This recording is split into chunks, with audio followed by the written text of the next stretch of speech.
Are you dissatisfied?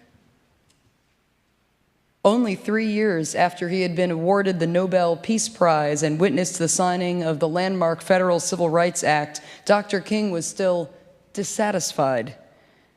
I imagine this was annoying, at the very least, to many in his local and federal governments who believed they had done enough for 1 decade, thank you.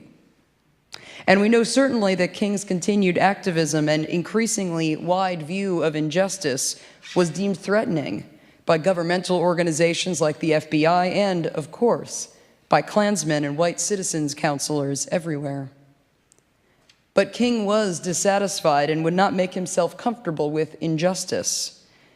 In the same year he preached our reading, Where Do We Go From Here?, King was the keynote speaker at the American Psychological Association's annual convention. He said, "Every academic discipline has its technical nomenclature. You who are in the field of psychology have given us a great word. It is the word maladjusted. It is a good word. Certainly it is good that in dealing with what that word implies, you are declaring that destructive maladjustment should be destroyed. But on the other hand, I am sure that we will recognize that there are some things in our society, some things in our world to which we should never be adjusted if we are to be people of goodwill. We must never adjust ourselves to racial discrimination and racial segregation. We must never adjust ourselves to religious bigotry. We must never adjust ourselves to economic conditions that take necessities from the many to give luxuries to the few. We must never adjust ourselves to the madness of militarism and the self-defeating effects of physical violence." Even after all the civil rights movement had done in Montgomery, Birmingham, Selma, and beyond, Dr. King would not allow himself to become adjusted to an American society that was not done transforming into its highest proclaimed ideals. We know that Dr. King was a systems-oriented activist. While he preached against individual racist hatred and violence, as well as against the apathy and sluggishness of moderates on issues of justice, King's work was primarily directed at tearing down systems of injustice. In his letter from a Birmingham jail, King explained to his fellow clergy that he, a pastor from Atlanta, had to be concerned with injustice in Birmingham because injustice is a threat to justice everywhere. We are caught in an inescapable network of mutuality tied in a single garment of destiny. Whatever affects one directly affects all indirectly. King's final book was titled the same as his SCLC speech, Where Do We Go From Here?, with the subtitle Chaos or Community. For Dr. King, community is only contained chaos until it becomes beloved community with equality, freedom, and justice for all.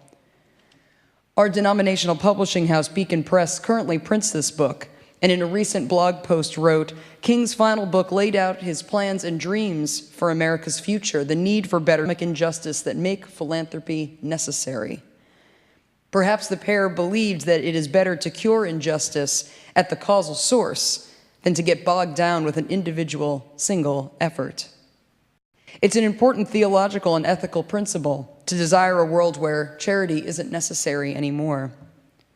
For my master's thesis, I researched historic and modern theologies of evil, particularly in Universalism and Unitarianism, and their root Judeo-Christian traditions.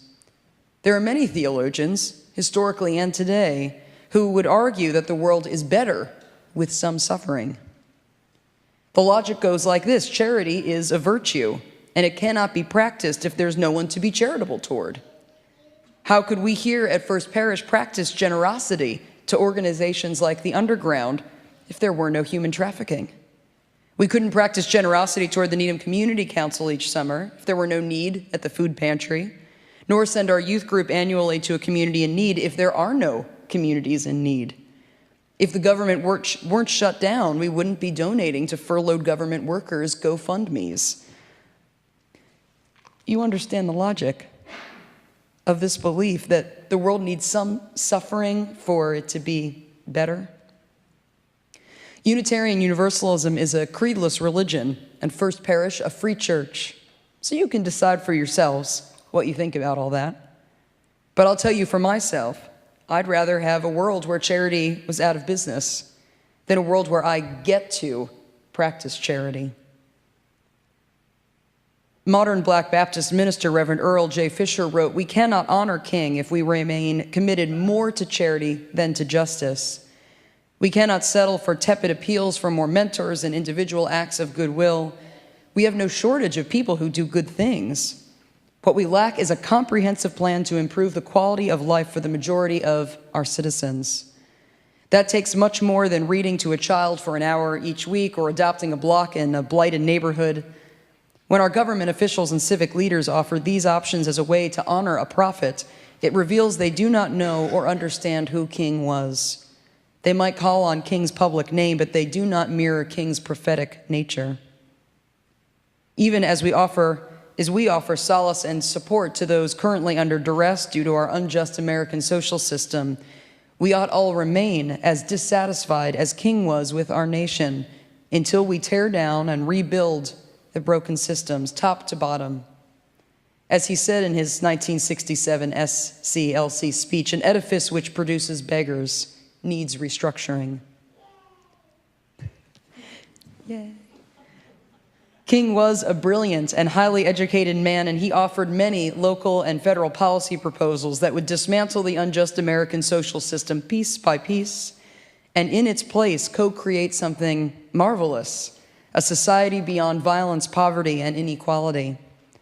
These proposals included universal health care and a basic income, affordable housing for all, a livable minimum wage, divesting from the military-industrial complex, and investing in both traditional education and vocational training. How do we today push for such systemic change that brings justice, equality, and freedom for all living beings? Dr. King was greatly inspired by and influenced by the 20th century Indian spiritual leader and political revolutionary Mohandas Gandhi, whose leadership helped free an entire subcontinent from colonialism. Modern Euro-American activist writers and brothers Mark and Paul Engler write that what makes Gandhi such a unique figure to examine within the history of social movements is his ability to bring together a variety of different types of organizing. Gandhi was able to cultivate what can be called a healthy ecology of change, in which groups with diverse theories and practices for changing their society could each expand the capabilities of the movement as a whole. In particular, he united three strands of activity, strands which parallel those present in the United States and beyond. First, large-scale mobilizations that employed nonviolent direct action, what Gandhi called satyagraha, which translates to insistence on truth. Second, efforts to building a lasting organizational structure, in Gandhi's case, the Indian National Congress, that could influence dominant institutions. And third, the creation of alternatives outside the mainstream, such as Gandhi's ashrams and the constructive program of community and self-improvement through non-governmental structures and resources. Gandhi and fellow Indian revolutionaries overthrew an empire through these interconnected strategies: nonviolent direct action, lasting influential policy organizations, and countercultural community improvement programs. How do we deploy such strategies in our modern context here in Metro West in collaboration with our neighbors? I think about our congregation's recent participation in the anti-West Roxbury lateral pipeline movement, in the New Sanctuary movement, in marches against gun violence and for racial, LGBTQ, and environmental justice. We have been visible and we've gotten in the way, nonviolently, for justice causes close to our hearts. I think about our congregation's recent partnerships with organizations lobbying for immigration reform and eco-friendly policies, organizations calling for statewide higher minimum wage and paid parental leave, organizations demanding public accommodation protections for trans people. And I think of our congregation itself as a constructive program, a countercultural community improvement group with our pastoral care team and caring crew, our lifespan religious exploration, our worship that lifts up our joys, sorrows, and shared values. As Reverend Louis McGee said in our chalice lighting, Our religion is a religion of social concern, a religion of intellectual and ethical integrity, a religion that emphasizes the dynamic concept of history and the scientific worldview, a religion that stresses the dignity and worth of the person as a supreme value, and goodwill as the creative force in human relations. This religion can and ought to become a beacon from which this kind of faith shines. We Unitarian Universalists here at First Parish in Needham and across the country, with our interfaith allies for progressive social change, can choose to have our light of love shine out into the world as a beacon. It is our choice to remain maladjusted to injustice. It is our choice to band together to transform our community and the world. It is our choice and it is our call. And I pray we continue to say yes to this mission to bend the moral arc of the universe toward justice. May our individual compassion, our faith community, our shared ethics, and our sustaining and diverse theologies nurture and challenge us to use our words and deeds to tear down injustice and co-create a new, global, beloved community where all are equal, safe, and free. May we remain divinely dissatisfied until this is so. Blessed be, and amen.